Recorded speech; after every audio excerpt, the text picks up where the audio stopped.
శ్రీ మహాగణాధిపతియే నమః. శ్రీ వాసుదేవాయ. శ్రీమద్ రామాయణము అయోధ్యాకాండ 80వ సర్గ. భరతుని ఆదేశానుసారము శ్రీరాముని కడకు వెళ్ళుటకే సచివులు చక్కని మార్గములను ఇంకనూ కావలసిన ఏర్పాట్లను పూర్తి చేయించుట. పిమ్మట నేల యొక్క మిట్టపల్లెములను బావుగా ఎరిగిన వారును, సూత్రములతో భూమి సమతలమును కొలుచుడి వారును, నేలను త్రవ్విడి వారును, యంత్రములను ఉపయోగించుడి వారును, కార్మికులను, శిల్పులను, యంత్ర ప్రయోగములను ఎరిగిన పురుషులను, వడ్రంగులను, బాటలను వేసిడి వారును, త్రోవలకు అడ్డముగానున్న చెట్లను నరికిడి వారును, బావులను త్రవ్వించుడి వారును, సున్నములను వేయువారును, వెదురు పనులను చేసిడి వారును, సమర్థులైన పర్యవేక్షకులను, మున్నగా గల స్వకర్మాభిరతులైన కార్యసూరులు ముందుగా బయలుదేరి మార్గమును సమతలముగా చేయనట్టి అపారమైన జనసమూహము అప్పటి వరకు దుఃఖముతోనూ రామదర్శన కుతూహల కారణముగా హర్షముతో పురోగమించుచుండెను. ఆ సమూహము పున్నమి నాడు తరంగములతో పొంగిపోవచ్చున్న సముద్రుని వలె శోభిల్లుచుండెను. మార్గ నిర్మాణముల యందు నిపుణులైనట్టి వారు తమ తమ జట్టులను కూడా తీసుకొని తమకు కావలసిన వివిధములకు పరికరములతో ముందునకు సాగిపోవచుండిరి. వారు మార్గములకు అడ్డముగా ఉన్న చెట్లను, చెట్ల కొమ్మలను, తీగలను, ముళ్ళ పొదలను నరికివేయుచో, పెద్ద పెద్ద బండలను తొలగించచో, చిన్న చిన్న గులకరాళ్లను ఏరిపారవేయుచో మార్గములను చక్కబరిచిరి. కొందరు వృక్షములు లేని చోట్ల మార్గములకు రెండు వైపులా చెట్లను నాటుచుండిరి. మరికొందరు బాటలకు అవరోధముగానున్న కంప చెట్లను గొడ్డళ్లతో నరికివేయచో, పెద్ద పెద్ద బండలను సమ్మెటలతో ముక్కలుగా ఆవించచో, కొడవళ్లతో గడ్డి మొక్కలను కోసివేయచో దారులను సరిచేయుచుండిరి. బలశాలురైన మరికొందరు లోతుగా వేలును నట్టి ఔరుగడ్డి మొదలగు మొండి దుబ్బులను చేతులతో పెకిలించి వాటిని కాల్చివేయుచుండిరి. అక్కడక్కడ ఎదురైన ఎగుడు దిగుడు స్థలములను చదును చేయుచుండిరి. మరికొందరు లోతైన పెద్ద పెద్ద గుంటలను, గోతులను మట్టితో పూడ్చివేయుచుండిరి. పల్లపు ప్రదేశములను అంతటను సమముగా చేయుచుండిరి. కొంతమంది జల ప్రవాహములపై వంతెనలను ఏర్పాటు చేసిరి. కంకర రాళ్లను పొడి పొడి గావించుచో ఆ ప్రదేశములను సుగమములు గావించుచుండిరి. దారికి అడ్డముగా ఉన్న మడుగుల జలములను తొలగించుటకై వాటి గట్టను తెగగొట్టిరి. ఈ విధముగా వేర్వేరు ప్రదేశములలో అవసరములను అనుసరించి ఆయా పనులను నిర్వర్తించిరి. స్వల్పములైన జలములు గల ప్రదేశములకు చుట్టూను కట్టలను నిర్మించి జలములు ఎక్కువగా నిలబడినట్లు చేసి మెట్టతో పెద్ద పెద్ద తటాకములను ఏర్పాటు చేసిరి.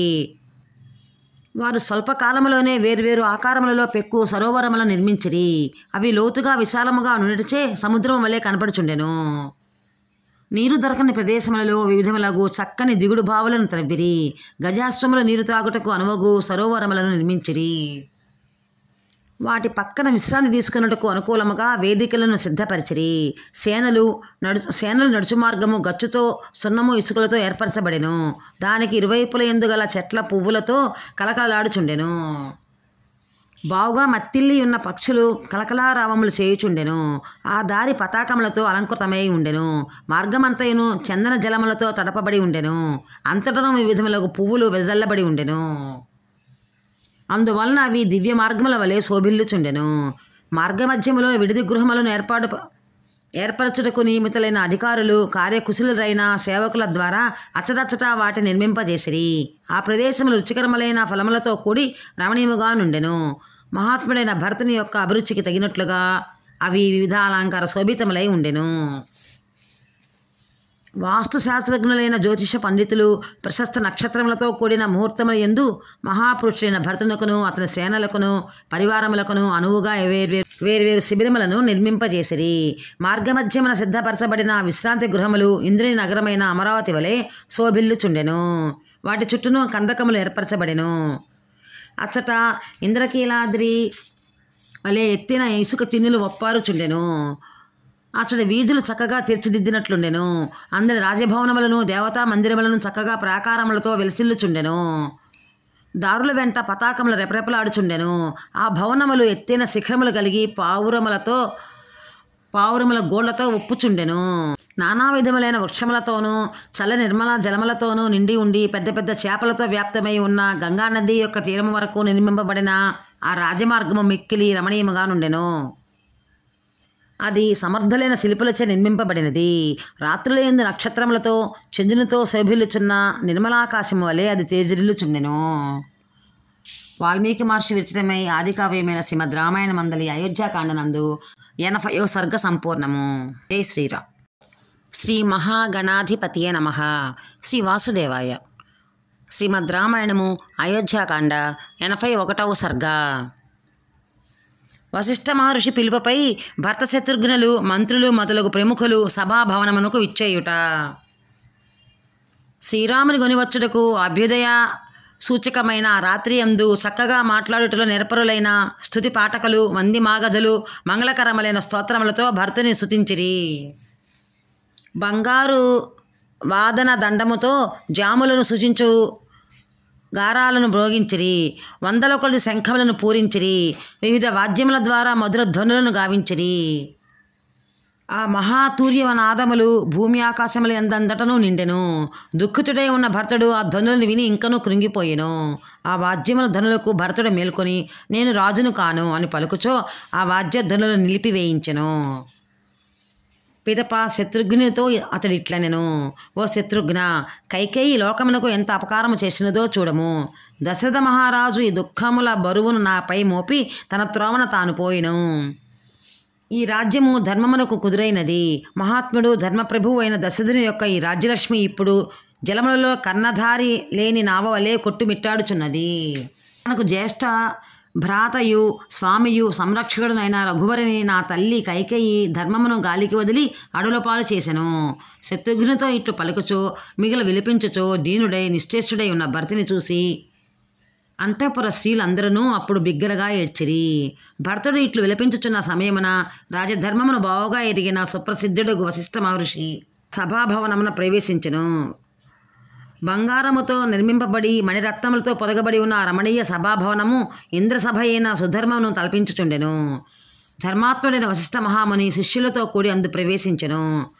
సర్వవేద ధర్మములను ఎరిగిన మహర్షి మెత్తని అస్తరణములతో కూడిన బంగారు పీఠమున ఆసీనుడయ్యను. పిమ్మట అతడు దూతలకు ఇట్లు ఆజ్ఞలిచ్చెను, మీరు కడు జాగరూకులై బ్రాహ్మణోత్తములను క్షత్రియ ప్రముఖులను వైశ్య ప్రవరులను రాజ్యభటులు వెంట వచ్చుచుండగా యశస్వి అయిన భరతుని భరతుని మేనమామయగు యుధాజిత్తును సుమంత్రుని ఇంకను మన శ్రేయోభిలాషులైన పౌరజనులను ఈ సభకు తీసుకుని రండు. వారితో మాకు ఇచ్చట అత్యవసరమైన పని ఉన్నది.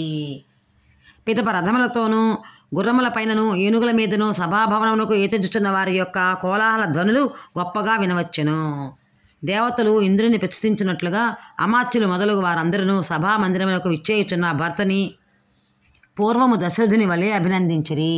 నిశ్చలముగానున్న జలములలో తిమింగలములు ఏనుగులు మొదలగు జలజంతువులతో మణులతో శంఖములతో ఇసుక తెన్నెలతో అలరారుచున్న ఒక మడుగు వలె ఆ సభాభవనము ఉప్పుచుండెను. దశరథుని సుతుడైన భరతునితో కూడి ఉన్న ఆ సభావేదిక పూర్వము దశరథునితో విలసిల్లుచున్నట్లుగానే రాజిల్లుచుండెను. వాల్మీకి మహర్షి విరచితమై ఆదికావ్యమైన శ్రీమద్ రామాయణ మందలి అయోధ్యాకాండనందు 81వ సర్గ సంపూర్ణము. జై శ్రీరామ్. శ్రీ మహాగణాధిపతియే నమః.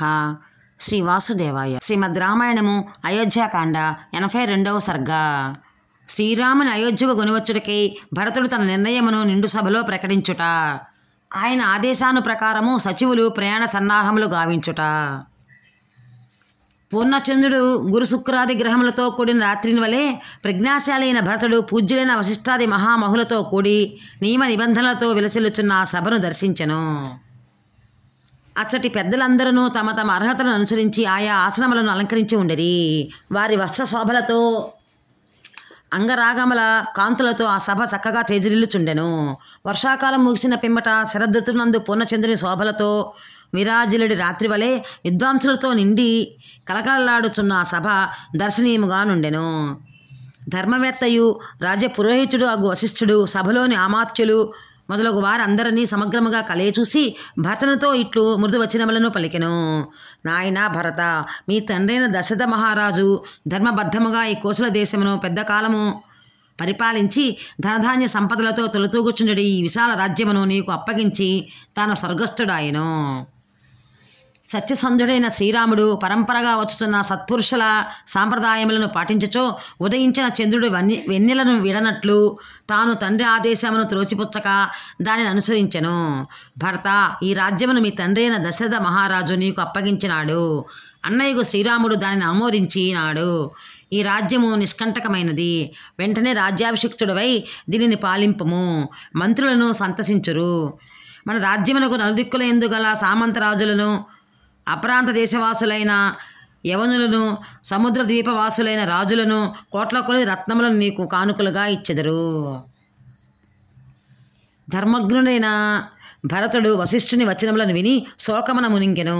పిమ్మట అతడు శ్రీరాముడే ప్రభువు కావలెనను కోరికతో మనస్సునందు ఆయనను స్మరించుచో శరణుజొచ్చెను.